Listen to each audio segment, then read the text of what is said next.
u Rwanda rukavuga ibyarwo na MONUSCO ikavuga ibyayo na M23 na M23 ikavuga meme ibyayo. Nyuma y'ibiganiro byari natwe tukavuga ibyacu ntago byoroshye. aho tuvuga ibyo bavuze tuvuga ibyo bavuze. nk'ubu ngo nawe uvuga ibyawe. Minisitiri Olivier Nduhungirehe yanyomoje MONUSCO iyo yagendeye urabizi intero Tshisekedi cyangwa se Kinshasa iteye ibisabwa gukoma mu mashyi bitewe n'impamvu bitewe n'uko ibivuga iti nyamuneka muretse mbe njyaho kuri aya maminere yanyu.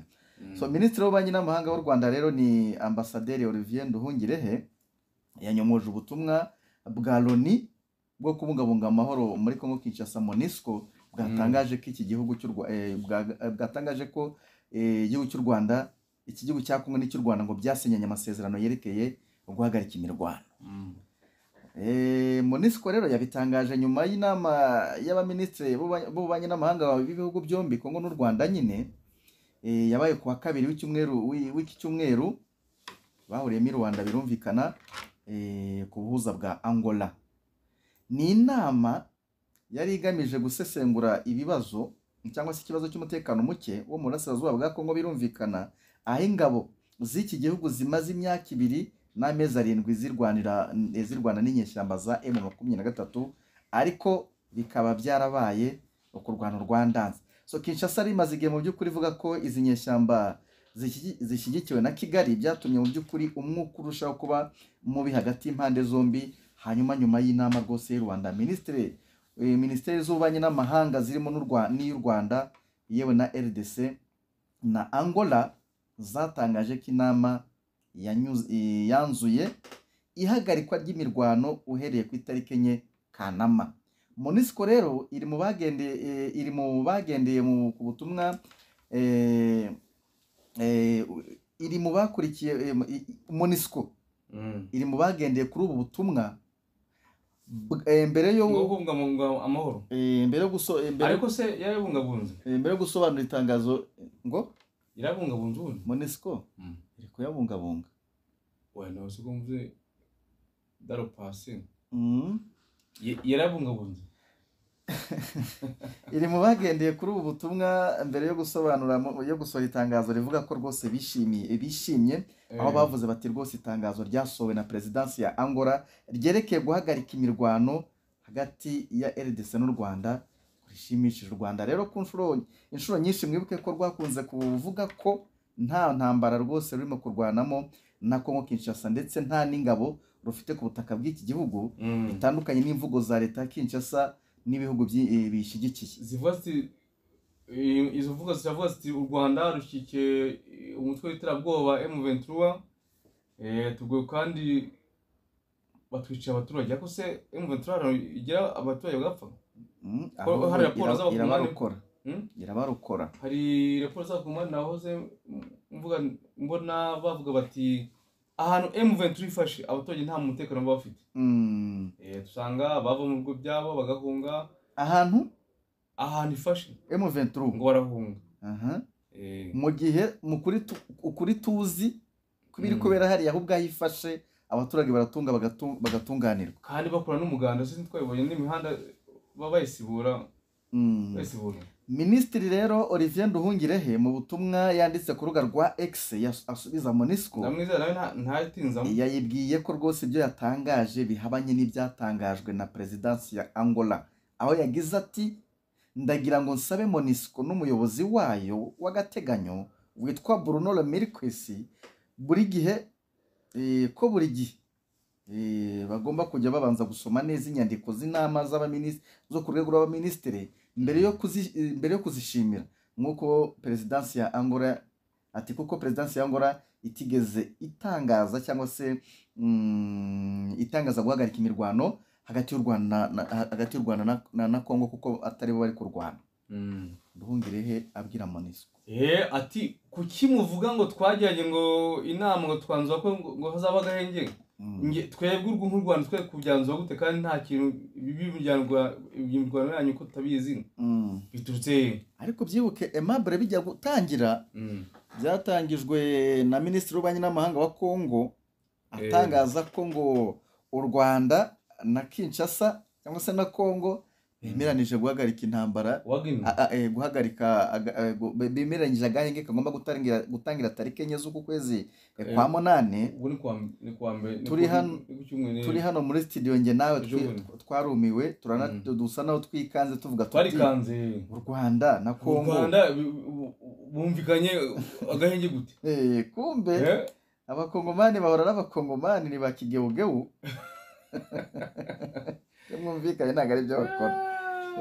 Sinabikubwiraga nti aba bagabo n'ubushize byarabaye bajya muri Rwanda bemerana kurwanya FDLR, haciye akanya witwa Rutundura ngira ngo niwe wasimbuwe n'uyu Wegner, aravuga ati izo FDLR twazishatse mutubwira aho ziri ahubwo tuze titwe twazibuze kandi ijiji. Nyuma budake kabiri ngira ngo uyu noneho we bagiye mu nama hariya Rwanda bwana Aimable, uwitwa Paruku, Julien Paruku ni ministre hariya muri Congo n'ubundi, we yari yamaze gukora ikiganiro muri Amerika muri ya nama ya AGOA ibirimo ibintu bijyanye no kugabanya imisoro cyane cyane kuri ibihugu biri muri munsi y'ubutayu bwa Sahara. We yari yamaze gutangaza ko FDLR bari hariya ngo ari abasaza bo mu myaka 40 bafite imyaka za 70. Ibintu nabyo twibajeho cyane. Urumva rero byagaragazaga ko n'ubundi migendekere myiza y'iriya nama, nari nakubwiye nti ngewe nta cyizere mfite cy'uko hari umwanzuro muzima uri bufatirwe hariya nkurikije uburyo abakongomani bahindagurika. None rwose ubwo se bizarangira bite? Bizarangira nyine bakomeje kujya bajya muri aya nama ameze gutya. Ariko icyiza kibirimo nuko M23 yanavuze ko nibyo ngibyo bitayireba. Ariko Zanzibar hajya ni bane bahuriye n'ubundi Kongo yari iriyo. Kongo se ntiyari iriyo. Kongo rero bumvikana iki? Ntabwo byigeze bijya hagaragara ibyo bumvikanye. Ariko hari uruhande nakuze impande zose twabonye amafoto. Bamwe mu bayobozi ba Kongo bari hariya ngira ngo na Itadi General James Kabarebe yari ahari.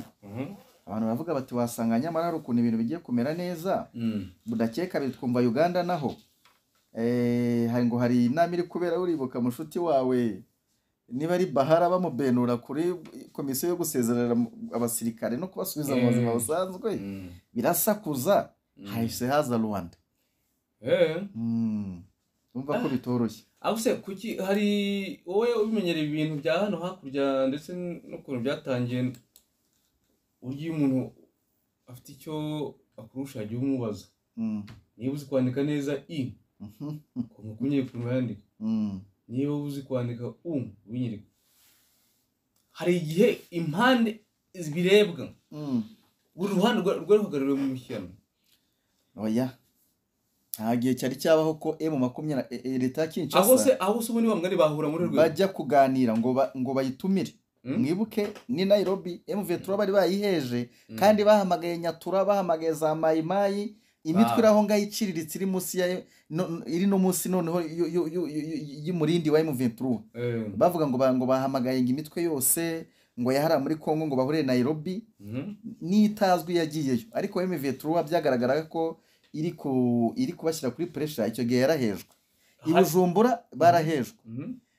Imyanzuro yose bafatira M23 bahezwa nande biragoye ko uri kumuhuza ari waheza. Numva ibi biganiro nubwo bijya biba ariko Kongo isa naho iba yabempoje, wabivuga gutya. Nose kuki Rwanda idahuza Kongo na M23 tukura? Aho niho ruzingiye. Rwanda namwe niba mu byukuri mudafite ikibazo, kuki ikibazo cya kireba M23 na Kongo Rwanda ruzamo? Yes, ndabyemera, turi ku mupaka dusangiye imbibi. Ariko aho ngaho impamvu Rwanda rugenda urya yo nkuko urumva ibyo zikunze ko nyem byumva. Akenshi u Rwanda iyo bagiye mu nama hariya rubanza kwisobanura, rwerekana rubanza kwisobanura uti twebwe rero ntabwo turi kurwana hariya, ariko dufite ikibazo cya FDLR batubeshyira. Aho mwebwe ahubwo mwe mubitse abantu baduye mu kibahora badushotora. Ndumva ari ikintu bivuga nicyo bashira imbere ku meza. Rwanda none kavuga ati none se ibi bintu byakimuka bite mwebwe Kongo marashinja abo ngaba bakabashinja ko mubitse abantu bakoze jenoside ndetse mu bitse bana deranje. Donc umuhuza kuvuga ati rero nuko abantu wenda bagomba kujya bibuka, ariko bazerure bagomba kujya bibuka His Excellency yarabivuze Paul Kagame. U Rwanda rubive muri iyo myushikirano bive mu Burundi cyangwa se His Excellency yarababwiye ati mwebwe mushaka gushakira ikibazo aho kitari. Abivuga kenshi. Abivuga kenshi kandi koko niko kuri, baraza bakerekana ko FDLR ariko nyirizina ntibashaka kujya mu kibazo, mu muzi w'ikibazo cya M23. Ahantu nawe abera umuntu umeze nkaho nawe wamugana bahuzagurika, ariko ngo ararembye. Umutima ngo ushobora kuba ari umutima. Buriya perezida Rwairo bikajya mu itangazamakuru. Nta perezida ashobora kuba ari uwa mbere. N'abandi ujye umenya ko ashobora kuba ari no muri koma, kuko igihe uyu mugabo w'i Burundi wapfuye Pierre Nkurunziza, Jean Pierre, igihe yararembye byavuzwe ko arwaye, nta minsi ingahe yaciyemo kumva arapfuye. Cyo kimwe na Magufuli, Dr John Pombe. Uyu nawe rero biri gusakara cyane ko arembye cyane. Pombe bakokeje ko ngo ari uko ngo yashyikiye ngo ibintu bya corona, ngo ibintu by'inkingo ntabyemera, ngo abera bamwe bitaga abazungu kera, ubu ntabwo ngo byemewe, ngo naberu Tanzania se ngo bamugirayo. Nubizi ko nubundi amabwiriza amwe namwe y'abari abanyamerika n'abanyaburayi. Perezida ugiye kurwara bikajya mu itangazamakuru byo byakomeye. Abarembye cyane Tshisekedi ashobora kuba ari mu mazi abiri. Ashobora kuba ari hagati y'umupfu n'umupfumu, niko mu Kinyarwanda bavuga. Hanyuma kandi Lorenko bizanya gute igihari Lorenzo biramunaniye ubuze impande zombi biramunaniye. Dore hano inkuru inshyashya ngo yaganiriye kuri telefone na Perezida Kagame ndetse na Tshisekedi. Ni inkuru igisohoka nona. Lorenzo yavuze ati reka mfate telefone ngo namayinte. Uyu nawe ameze rwose, uyu mu perezida wa Angola ari ashobora kuba ari hariya kubera gahunda runaka ntamenye. Ahura n'abantu bakagira icyo bavugana, hanyuma nyuma agahamagara.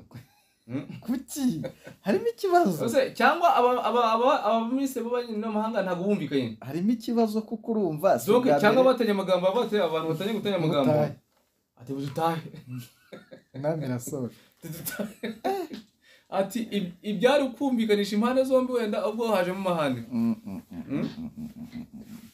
Perezida Emmanuel Joao Goncalves Lourenço wa Angola kuri uyu wa kane tariki ya mbere. Perezidansi ya Angola rero ngo yatangaje ko rwose abakuru b'ibihugu byombi baganiriye ku ngingo yerekeye guhagarika imirwano, n'ibyo twarimo tuvuga. Ariko noneho perezidansi ya Angola ikaba itarigeze isobanura mu by'ukuri birambuye ibyo Perezida Joao Lourenço na Kagame baganiriyeho muri iyi ngingo kuri telefone. Ko yewe mba mbona harimo mu by'ukuri kwirengagiza inshingano umugani wa His Excellency Paul Kagame. Ntabwo ikibazo cya Kongo ari u Rwanda. Kongo uwo bahanganye ari ku butaka bwa Kongo ntabwo aturuka mu Rwanda, si byo se? Umbwiye ngo aragenda karasa wenda za Kibumba agahita ajabuka cyangwa se yambuka umupaka akaza ku butaka bw'u Rwanda, buriya wafata u Rwanda mukajya guhurira muri Angola mukabiganiraho, utanga ikibazo uvuga ati abantu bari kuza kuntera bari kuva iwawe, dore ibimenyetso ngibi. None uwo muhanganye afite headquarter, afite training wings zigiye zitandukanye ku butaka bwawe, ariko kandi ukajya kureba ikindi gihugu cyo hakurya. Ukwirengagiza inshingano emabo. Ni kwa kundi umuntu ahunga inshingano kandi zimureba. Ibi bintu bya Angola byaturira n'umwanya. Oya no si ibintu si byo ubwo ntibara umuntu washikije baterera ati intambara ya Kongo na M23 ati zamera nk'iya Palestine na Israel rwose. Ati uko twavutse tuyisanga ndetse ndi Angola nayo wayibaza ikibazo ubundi yunga u Rwanda na Kongo bari kurwana. Bwana Lourenço no kureba na ingwe urumva ariko yo hajemo ya politike bara ibyo bisimira ririmbye. Hari ikintu cyo kivugirwa inyuma y'amarido kitajya mu itangazamakuru, arigiye bagiramo hariya bagahana Ikinyarwanda ku mugani wa yamvuko. Ikinyarwanda nyacyo raporo se ko itazo raporo se hari igihe Tshisekedi ajya agira gutya akayishyira hanze da. Akavuga ibyo baganiriye mu gikari. Tshisekedi ababeshya. Hanyuma reka dusimbuke. Noze Tshisekedi impamvu abeshya nuko avuga ngo M23 ngo nta gusaba kongomani. Arabeshya nguyu nase ntibizi. Nose ubwo ibintu ni wavuga koko ifungwa rya M23 si le 23 mars. No, le 23 mars ni amasezerano ni akoro. Ni amasezerano basinye kuri ya tariki. itari yashyirwa mu bikorwa kugeza n'uyu munsi. ariko inama ikaba yabaye za Rucuru umutwe ugafundwa neza neza i Nairobi. Ariko Tshisekedi ntabwo azi ko abanyagihugu ariyo zahabu ya mbere buriya aba yirengagiza abaturage be ashaka kubatwerera ibindi bihugu no kubambura gakondo yabo. Yirengagije ko umuturage ari we bukungu bwa mbere. Si hose nyine Joseph Bisimira avuga ati ni ibya politiki. Arashaka kuba muri wa ruhugu wenyine rungana kuriya. Ntabwo none se umuntu ushobora kumara imyaka 10 atageze ahantu no muri territoire zose kandi we afite n'uburyo yaziramo. Ariko rero hari amakuru namenye uzi twe dukora inkuru z'ubutasi yuko uyu mugabo bundi akijyaho wabonye ko yaje no mu Rwanda abona ibintu bimeze neza, politiki itanga icyizere. Ariko bura ngo bagira abajyanama babagabo babi kuko mu bajyanama be hababona abo muri FDLR bite n'imyaka imaze hariya kandi urabizi ko ifitemo abantu bari bafite amashuri ngo afitemo n'abajenerali buriya. Bigeraho nyuma bakaguhindura ujya ku butegetsi uvuga neza, uvuga rumwe n'u Rwanda, ugira ute werekana politike inogeye abakongomani nyirizina, ariko abajyanama bikaza kurangira baguhinduye da. Hariya buriya ngo niwo mutega abantu benshi bakunze kugwamo baba biyamamariza kuyobora kiriya gihugu. Hanyuma dusimbuke ahubwo tujye muri wa mujyi Safisha mujyi mushuti wa Chirimwami ikomeje Chirimwami rwose. Abo Chirimwami ngo sigaye ejo wa mugabo Arufa yatuye ngo Chirimwami ngo masaa 12 ntibamubona igoma. Ni impossible. Uriya arabizi neza kuri aya mujyi M23 bubamo mu buryo bumwe cyangwa ubundi hatagira untera amabuye. Ntabwo M23 yaba iri Kibumba, ntabwo M23 yaba iri Sake ngo mbwire ko idafite abasirikare muri uriya mujyi. Urumva bishoboka se? Ntabwo bishoboka. Ubu waba uwo muhanganye yaba ari mu Gisa cyangwa se mu Rugerero ari naho bita wenda tuvuge Kanembwe. Ukambwira ko no mujyi nta bantu baba urimo bawirirwamo. Abandi bari ku karere.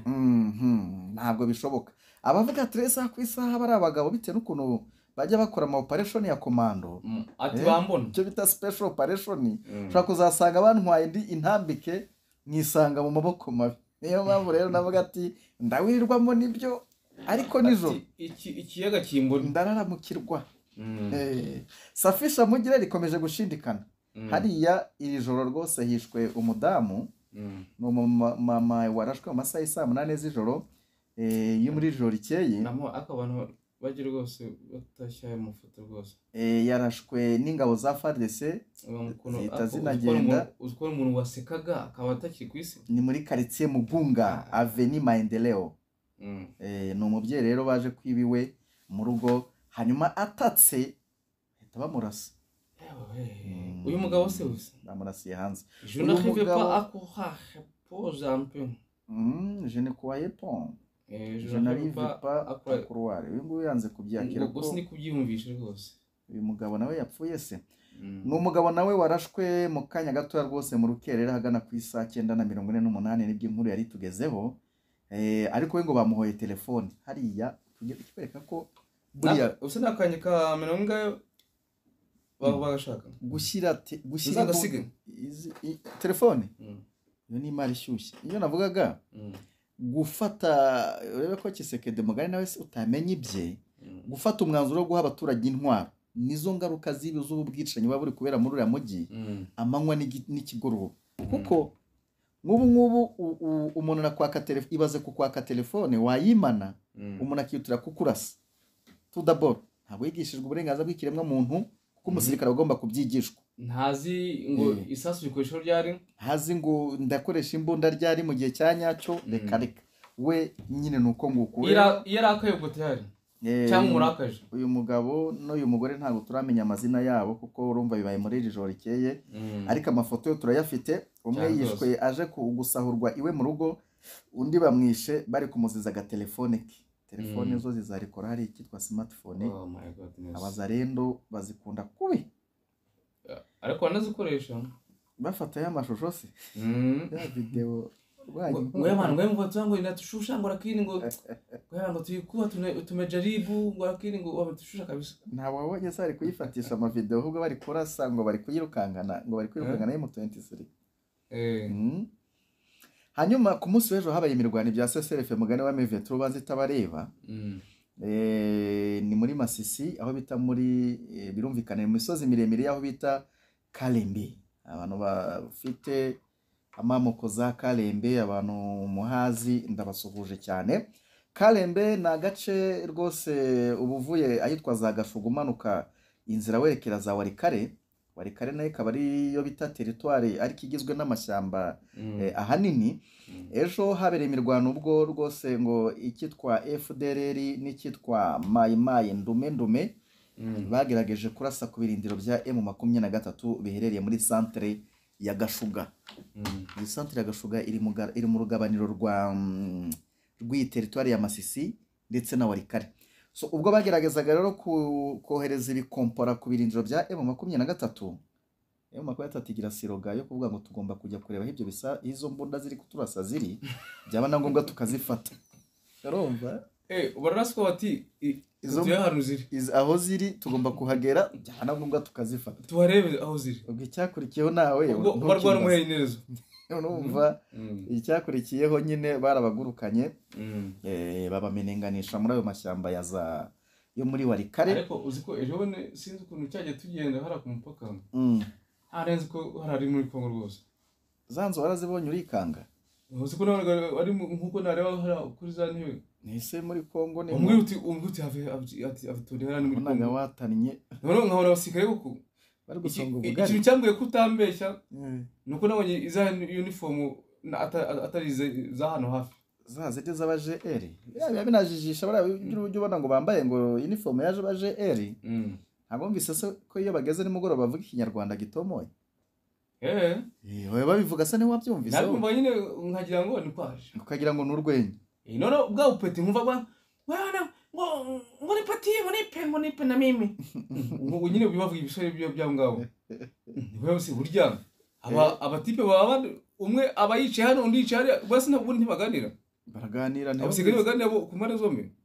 Ari mu gihe kizima baraga oya mbere ahubwo hari mu kibaya cyaza cyanzarwe urabona nka kuri twabarebaga hari ukuntu ngo ingabo zo hakuno iwacu urabizi zirya neza zakarangaga noneho afande hakurya y'umupaka sunipe niko bavuga agahita yohereza umusirikare we umwisikoti we akambuka ati nabyumvise byahumuye akambuka akangara muri zone netre agagara hari umurimo ega n'umurimo abatwumva bumukora umurimo ati nabyumvise byahumuye bakamushyira mu gisorori ajya kwimerera neza banze banze abayingabo z'u Rwanda zifite discipline erega abasirikare buriya ntabwo uzi se ko naremeye kabisa uko imyaka yanshitse mba ngiye wemeye iki ngiye mu gisirikare igisirikare ahubwo ibaza abantu barahaye uzi ko ibintu isa nisa bababwira babaho udamwembe batigira vuba ese waruzi ko ariko ukaba uri gutembera ufite imbunda yawe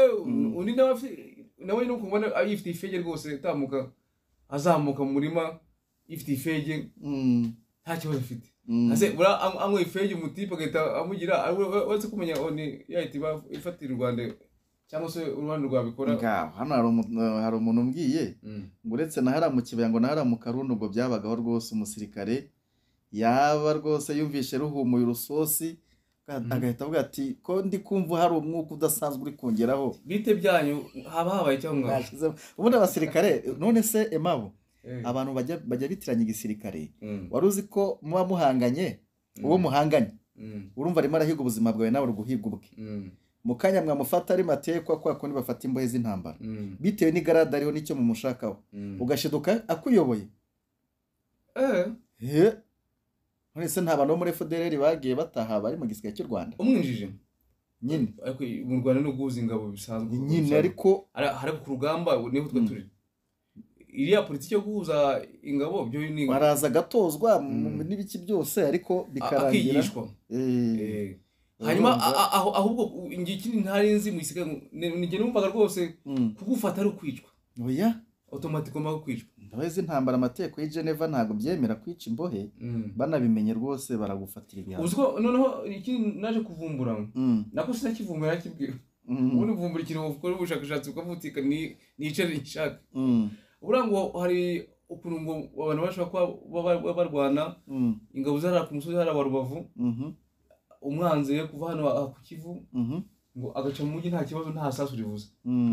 kandi bamureba. biremewe gutanga inzira yo kugira ngo uwo muhanganya acemo mu ntambara bibaho ajya he? ahunge Oya adahunga se adahungura ngo ni adahunga ngo agiye utamurasa da bitewe n'imibare yabo nyine imibare strategy nanone uti uyu muntu utugize ntitwamenye ibyo ari byo tactics ziremewe tactics ziremewe aho atabo reka turi ko bangana ariko nanone biranari byo kuba wahereza umwanzi wawe irembo ryo kugira ngo afunge imizigo nabyo biremewe ukamubwira ati vuga uvuya kuko buriya hari igihe ushobora kumufungirana uzareba uramutse ufungiranye nk'injangwe mu nzi wawe nanone ngo biba bibi cyane ukayibuza amahoro ntuyihe n'aho igomba kuba uhita yishakira inzira ishobora kukugwa nabi rwose igisirikare naho navuga ati we ngo ntakaze abasirikare batari ngombwa reka tubahe inzira bagende n'ubundi nuko nguko bibaho cyane hanyuma iyi mirwano rero yaberaga hariya muri kara gace ka Kalembe n'uyu munsi haramutse indi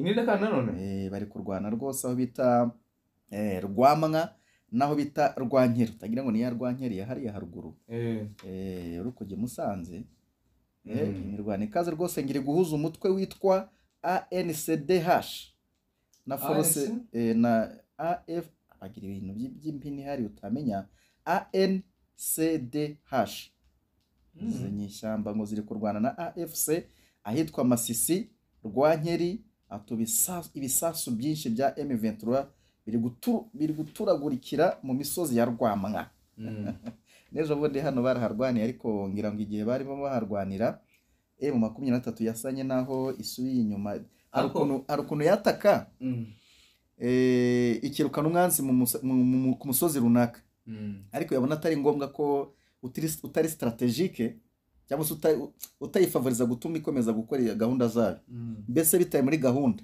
ikongera igasubira inyuma igasubira mu birindiro byayo kuko baba yihaye akazi itateguye ibi rero ati reka kwa avance reka tubanze dusubire inyuma tuzategura ibyacu yihavuye rero n'ubundi bari bahanganye hari igihe hagaruka niyo mpamvu mwumva imirwano ya Rwamwa na Rwankeri ejo bundi baraharwaniraga yongeye kuramuka muri iki gitondo urumva byoroshye bya hariya se umuhanzi mwavuze ninde umuhanzi we umuhanzi we Bisimira Kisimira ni Kisimira ese niwe uyatubaza ngo iki umuse neza ngo mese umuhanzi asigaye yabahe mu gitondo cyiza uwo muhanzi Kisimira se wigeze uvuga umuhanzi hano reka da twavuze kuri Kisimira ushobora kuba wamuvuze niko ushobora kuba wamuvuze umuhanzi nani usa n'ubyibuka umuhanzi w'iki se ese nayo ko aho ndi kubyibuka ko ushobora kuba wamuvuze umuhanzi njye nabwiye ko nkunda indirimbo ya Kisimira uburyo atangira cyangwa ndakwibabwira ati yo this is good usi twavuze kweli ni wa mudamu nuza Kamariza twamuvuze kweli ariko wasanga twamuvuze yayanditse niyo mpamvu ndebye isaha mpita nibuka ni yakare igihe tukineza za ndirimbo ze hanyuma rero ejo bundi babonye ibyabaye i Kinshasa mu rugo rwa Madamu Limbey Oliva umugore wa Joseph Kabila wigeze kuyobora igihugu cya Congo byateje saga cyangwa se byateje akaduruvayo mu bategetsi bari muri Congo cyane aho bamwe bavugaga bati ntago bikwiye abandi bati mugabo we ari muri AFC n'ibiki nubwo atigaragaza atari kafite ukuntu ayiri inyuma bituma rero rumwe mu rubyiruko rwe rwambaye imyenda ya UPDS ishyaka n'ubundi uyu mugabo Joseph Kabila abarizwamo riri ku butegetsi plutôt batangira kwataka urugo rw'uyu mudamu Madame Olive Limbey bavuga bati twebwe ibintu byo gushyigikira AFC turabizi mu biri inyuma n'ibiki byinshi biba ngombwa ko abarinzi ba Joseph Kabila babasubiza inyuma ndetse n'isasu riravuga tubibutse ko urugo rwa Joseph Kabila kiri urugo rwe ubwo mperuka amakuru bavuga ko rushobora kuba rurindwa hejuru ya bataliyani ebyiri noneho hariya mu rugo rwe ahantu atuye inyuma ye ngo hari pariseri witwa Jean Pierre Bemba ikibanza cye noneho Bemba ngo akaba ari bubiri inyuma ko wabonye ijambo uriya mudamu yavuze umugore wa Joseph Kabila avuga ko ati ibi byose ni ukugira ngo Jean Pierre Bemba we minisitiri w'ingabo abone umuhanda wo kujya wayanga amakamyo ajya ajyana ibikoresho mu ipariseri atari ko abanje kuvogera urugo rwanjye. Numva ko ni ikibazo kitoroshye. Ibi rero byateje umwuka mubi ku buryo abantu bamwe na bamwe bo muri leta ya Kongo ya Kinshasa batangiye kuvuga bati ariko Joseph Kabila mwaretse tukahita tumushinja ko n'ubundi ari muri AFC ni muri gahunda yo kugira ngo wenda babe bafatira nk'imitungo ye. Babonye ko bakunda kubikangisha cyane se. Bati yananga ntuzi ko bayifashe. Na Jean Pierre waza mu depite. Hanyuma kandi ngo abayobozi bose bashigikiye ubutegetsi ngo bakomeje guhakana kiriya gikorwa cyakozwe na rubyiruko cyo kujya gusabota urugo rwa Madamu Olive Limbe. Aba ni bande se bo? Abahe? Abo se simbona bari mu myobo se. Uyu ngo nyukire ya modoka ifite amajerekani. Kongo bakunda kugendana ibijerekani. Igifaru rwose yakihungiritse. Izi ntare zasambwe zitakijyana. Iyi modoka ariko ko babaye bahaye ngo babirwanishe bagiye babirwanisha wenda bikanafatwa byarwanya. Ubundi kumva abamakasike baje bo bakiruka niyo solution. Kuko twabonye reba nk'ubu M23 iri muri Butembo. Ntagiragera Ibeni sibyo kwanza iri muri Rubero n'agace kamwe ka Butembo. Ntagiragera Butembo ndani yose ngo ibe yayigarurira nyirizina. Ariko abantu ba Butembo barahunze, ingabo za Butembo zarahunze noneho zigeze Ibeni naho zikomeje guhunga. Ingabo zirwana zigeze ikinyuma nazo ziba zitangaje cyane. Okay. Saa 1:50 saa 1 nguzo zijetira. Saa 1:51. Ikinihira ibyumba. Saa 1:51 kandi ibutare mu Matyazo. Saa 1:51 iruramba. Ariko ntago genda ngo nkwemerere ntavuze kuri iyi nkuru. Ruramba Nyaruguru. Na saa 1:51 hano ruguru mu Rutagara. Hari mu Rutagara ndahazi cyane no mu Buhaza tubasuhuze cyane. Abantu bari mu Bisizi mumeze neza. Hanyuma Emabo abibonye ko tugiye kujya muri siporo ariko reka tuvuge ko aka gakuru kizi n'ubundi nyatura zitwa ngo ni CMC bagirana impine z'amagambo z'amazina baba bitwa nyine. Izi nyatura rero ziyobowe n'umuntu witwa n'umugenerali autoproclamé cyangwa se wabyihaye witwa Ndarutse Dominique. Bamwita Domi niko bamutazira. Yarasanzwe arwanira muri Rucuro n'izi ngabo ze hariya ziriya nce za Rucuro birumvikana iyo no muri Masisi yarwaniyeyo hariya za Kibarizo n'ahandi hagiye hatandukanye yewe arazwi cyane n'ingabo ze zirazwe. Nyuma yuko M23 rero ikomeje kubafukuza muri Rucuro bagize gutya baje kubyiganira hano muri Nyiragongo aho nabo bagiye kwiyunga kuri FDLR ziraho bita Rusayu. Ni naho habita mu gace ka Shove. Rusayu ni naho habarizwa ibirindiro bya General Omega uzwi nka Ntawunguka Pacifique. Izi rero ngo ni nko gusembera, uzi gusembera urabizi? Zabuze iyo zijya ziza kubyigana n'abandi hara mu mujyi wa Goma. Ibi bikaba biri bimwe mu bituma barushaho umutekano wago murushaho kuzamba ko nk'aba bavuye iyo ngiyo basa n'abahunze ntacyo kurya ntaki basembera gusa bakaza kubyigana mu mujyi. Urumva ikiba kigomba gukurikiraho ni ukurasa abaturage no kubambura ibyabo. Ubwo nibajya bumva tuvuga inkuru zo muri Goma z'abantu bapfuye bajya bumva impamvu. So aba rero ariko ngo motifu ngo baje kurinda umujyi nabo kandi mu by'ukuri imbonera kubwira ataba ngaba bari gusembera twitwa Ndarutse Dominique yabuze na poste bamuha hano ngayo nguko bwana Emabo. Okay